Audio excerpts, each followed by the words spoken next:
પાલનપુર શહેરના વિવિધ સ્થળોએ આજે પરશુરામ જયંતિની ઉજવણી કરવામાં આવી હતી. બ્રહ્મ સમાજ દ્વારા પતાળેશ્વર મહાદેવ મંદિર ખાતે યજ્ઞનું આયોજન કરવામાં આવ્યું હતું. જ્યારે રામલીલા મેદાન ખાતે પરશુરામ પરિવાર અને બ્રહ્મ સેના દ્વારા પણ પરશુરામ ભગવાનની જન્મ જયંતિની ઉજવણી કરવામાં આવી હતી. જોકે ભગવાન પરશુરામની જનજગ જયંતિ નિમિત્તે પણ પાલનપુર ધારાસભ્ય અનિકેત ઠાકર સહિત બ્રહ્મ સમાજના આગેવાનો ઉપસ્થિત રહ્યા હતા.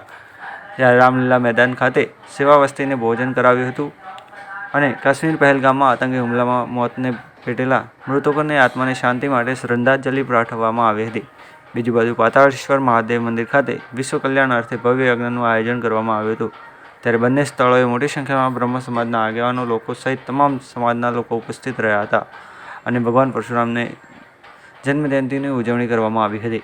બ્યુરો રિપોર્ટ ભરત ઠાકર ડીસા. બોલો પરશુરામ ભગવાન કી જય. આજે પરશુરામ જન્મ જયંતિ પ્રસંગે પાલનપુર નગરની અંદર પરશુરામ કાર્યાલયની અંદર પણ સવારે પરશુરામ ભગવાનની પાઠ પૂજા આરતી થયું.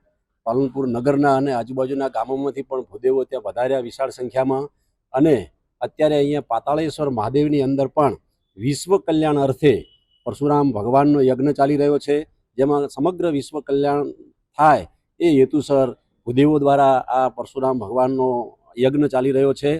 અને રામલીલા મેદાનમાં પણ પરશુરામ પરિવાર, બ્રહ્મસેના અને ભૂદેવોના વિવિધ સંગઠનો દ્વારા બધી જ જ્ઞાતિઓના લોકોને બોલાવીને, કારણ કે પરશુરામ ભગવાન એકલા ભૂદેવોના છે એવું નથી, પરશુરામ ભગવાન એ અવતાર છે અને ભગવાનનો અવતાર છે અને વિશ્વના કલ્યાણ માટે એમને અવતાર લીધો તો માટે સામાજિક સમરસતાનો વિષય પણ અહીંયા અમે એ પ્રસ્થાપિત કર્યો છે.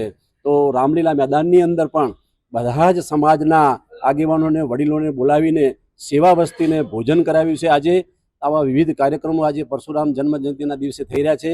અહીંયા અમારા બધા પ્રમુખ સાહેબ શંભુપ્રસાદ ઠાકર પણ અહીંયા હાજર છે, અમારા સુરેશભાઈ છે, દુષ્યંતભાઈ છે, ભાવેશભાઈ વકીલ છે, આશાબેન છે, તૃપ્તિબેન છે અને અમારા બીજા ભાવેશભાઈ મહેતા, નીરુબેન છે અને બધા જ ભૂદેવો છે. એ ભૂદેવો હજુ પણ 4 વાગે જ્યારે અહીંયા પૂર્ણાહુતિ થશે ત્યારે વિશાળ સંખ્યામાં ભૂદેવો આવશે, સમૂહ આરતી થશે અને પ્રસાદનું વિતરણ થશે. કુલ મિલાકે આ આખો કાર્યક્રમ જે છે એ વિશ્વ કલ્યાણના અર્થે પરશુરામ પરિવાર અને બીજા ભૂદેવોના સંગઠનો દ્વારા થઈ રહ્યો છે.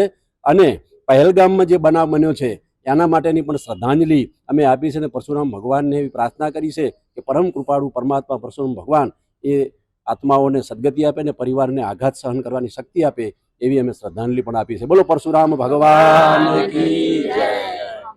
ગજાનનભાઈ જોશી, પૂર્વ પ્રમુખ પરશુરામ પરિવાર.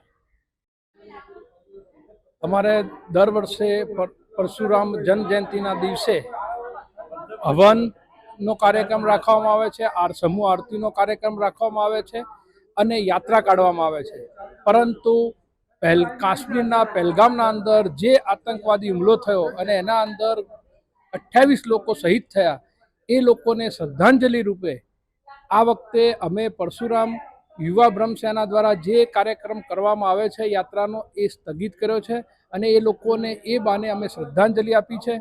સાથે સાથે બ્રાહ્મણ યુવાનો દ્વારા રામલીલા મેદાનમાં ગરીબ પરિવારોને, નાના નાના ભૂલકાઓને આજે શાંતિથી તૃપ્ત રીતે જમાડી અને એ લોકોના સાથે એક આનંદમય કાર્યક્રમ કર્યો છે. અને એ માટે પણ આજે પરશુરામ પરિવાર તમામ ભેગા થયા અને સૌ ભેગા થઈ અને આ સુંદર કાર્યક્રમ કર્યો છે. ભાવેશભાઈ રાવલ, એડવોકેટ. આમ તો દર વર્ષે પરશુરામ જયંતિના દિવસે ભગવાન શ્રી પરશુરામજીની યાત્રા નીકળતી હોય છે.